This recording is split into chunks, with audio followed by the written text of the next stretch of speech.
बहू ठंडी रोटी दांतों से नहीं कटती। मम्मी, ये आज आप घर पर किसको लेकर आई थी? बेटे राघव ने त्योरियां चढ़ा करके पूछा। क्यों, तुमको कोई दिक्कत? और फिर किसने कहा तुमसे? मनोरमा जी ने भी वैसे ही त्योरियों को चढ़ाकर जवाब दिया। आप नहीं बताएंगी तो क्या मुझको कुछ पता नहीं चलेगा? राघव फिर से चिढ़कर बोला। मुझको तो पता ही है कि तुमको कुछ पता न चले, ऐसा तो हो ही नहीं सकता। जब मेरा ना किया हुआ भी तुमको बताया जाता है तो ये तो मैंने किया ही है। लेकिन उन लोगों को आप क्यों घर पर लेकर आई थी? मैं ऊपर का पोर्शन किराए पर उठाने जा रही हूँ, और क्यों उठाने जा रही हूँ वो शायद तुमको बताने की ज़रूरत नहीं, क्योंकि तुम खुद समझदार हो। मनोरमा निर्विकार भाव से बोली। लेकिन आप ऊपर का पोर्शन किराए पर नहीं उठा सकती। तभी बहू दीपा पास आते हुए तमक कर बोली। आपकी मनमर्जी थोड़े ही न चलेगी। उस पोर्शन में हम लोग और हमारे बच्चे रहते हैं। क्यों क्यों नहीं उठा सकती? ये घर मेरा है। क्या मैं अपनी जिंदगी का इतना बड़ा फैसला भी नहीं ले सकती?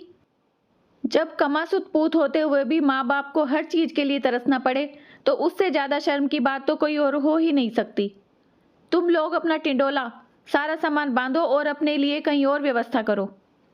व्यक्ति बेटे के होते ही फूला नहीं समाता कि उसका बुढ़ापा सुधर जाएगा, लेकिन ये नहीं जानता कि बुढ़ापा सुधरने के बजाय और बिगड़ जाएगा। ये घर मेरे नाम है और मेरा जो जी चाहेगा इसके बारे में मैं खुद फैसला करूंगी। देखें तो भला कौन रोकता है मुझे इस फैसले से? मनोरमा दृढ़ संकल्पित होकर बोली। बुढ़ापा खुद में ही एक बीमारी होता है। अब समय के साथ भावेश और मनोरमा बुजुर्ग हो चले थे। रोज ही कोई ना कोई बीमारी लगी रहती थी। बहू तो 2 रोटी भी बनाकर सिर्फ इसलिए नहीं देती कि एक दिन भावेश ने सिर्फ इतना कह दिया था कि ये ठंडी रोटी दांतों से नहीं कटती। इतना सुनकर ही दीपा तमक कर बोली, अब तो पापा की रोटी आप खुद ही सेक लिया करो। मैं कोई नौकरानी नहीं हूँ कि दिन भर रसोई में उनके लिए गर्म रोटियां सेकने के लिए खड़ी रहूं। और अगर बेटे से किसी दवा दारू के खर्चे के लिए कह दो तो बेटे से पहले बहू 10 बातें सुनाती। जब देखो तब कोई ना कोई बीमारी लगी रहती है। पैसे तो जैसे झाड़ पर उगते हैं, झाड़ हिलाओ और पैसे गिर गए। अब खाली खाने का ही खर्चा थोड़ी ही ना होता है, अपने भी 4 खर्चे होते हैं। अब बुजुर्ग आदमी पैसा कहाँ से लाए?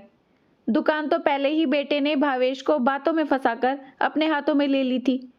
भावेश और मनोरमा की आंखों में आंसू आ जाते कि इतनी विषम परिस्थिति के बाद भी, एक छोटी सी दुकान होते हुए भी बेटे की परवरिश में किसी तरह की कोई कमी नहीं आने दी। लेकिन आज हम लोग जैसे उन पर बोझ हो गए। घर अपना खुद का था तो बस मनोरमा ने इसका तोड़ निकाला, क्योंकि 4 लोगों के बीच बैठती उठती थी।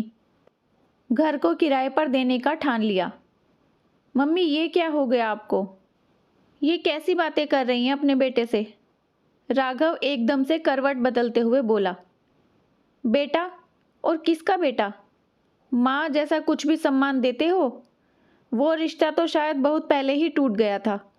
मनोरमा बेरुखी से बोली, क्योंकि उसने प्रण कर लिया था कि चाहे जितना भी राघव उसको भावुक करने की कोशिश करे, लेकिन वो पिघलेगी बिल्कुल भी नहीं।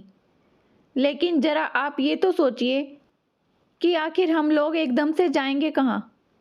अपना घर होते हुए भी आपके बेटा बहू भटके तो आपको अच्छा लगेगा? तभी राघव अपनी आवाज में नकली मुलायमियत लाकर बोला, किसका घर? तुम लोगों का कोई घर नहीं, ये मेरा घर है। और हाँ, अभी तो थोड़ी देर पहले बहुत ज़्यादा तड़क रहे थे। अब तुम्हारी सारी हेकड़ी कहाँ गई? लगता है कि घर छोड़ने के नाम ने सारी हेकड़ी गायब कर दी। मनोरमा आज कुछ भी सुनने को जैसे तैयार ही नहीं थी। सॉरी मम्मी जी, हम लोगों से गलती हो गई। अब हम ऐसा कुछ भी नहीं करेंगे। प्लीज़ माफ़ कर दीजिए। अब तो दीपा घड़ियाली आंसू बहाने लगी। मुझको नहीं पता कि तुमको कहाँ जाना है या कहाँ रहना है। हमको तो बस 2 दिन के अंदर ये घर हर हालत में खाली चाहिए, क्योंकि मैंने ये फैसला कर लिया है और अब इस फैसले से मुझको कोई भी नहीं मोड़ सकता। मनोरमा ने अपना फैसला सुना दिया। पापा, आप कुछ क्यों नहीं कह रहे हैं मम्मी से? चुपचाप बैठे उनकी जातियों को देख रहे हैं। वो दोनों वहीं चुपचाप बैठे भावेश के पास जाकर बोले, बेटा राघव, अब इस समय तुमको घर छोड़ने के नाम से सारे रिश्ते नाते याद आने लगे। जब बहू तड़ातड़ तुम्हारी मम्मी को जवाब देती है, जब मैं कुछ कहता हूँ तब मुझको भी 4 बातें सुनाने से बाज नहीं आती, तब तुम्हारे मुंह में क्यों ताला लग जाता है? मैंने जरा सा कह दिया कि मेरे दांतों से ठंडी रोटी नहीं कटती, तो बुढ़ापे में सास को खड़ा कर दिया गया चूल्हे पर रोटी सेकने के लिए। जरा भी शर्म नहीं आई? इंसान औलाद पैदा करता है कि बुढ़ापे में उसको सिकी सिकाई रोटी मिलेगी, वो भी नहीं नसीब हुई। तुम्हारी माँ किसी खर्चे के लिए कहती है तो झाड़ में पैसे उगने लगने का ताना दिया जाता है, जबकि बहू खूब खाए खर्चे, उससे कोई फर्क नहीं पड़ता तुम लोगों को।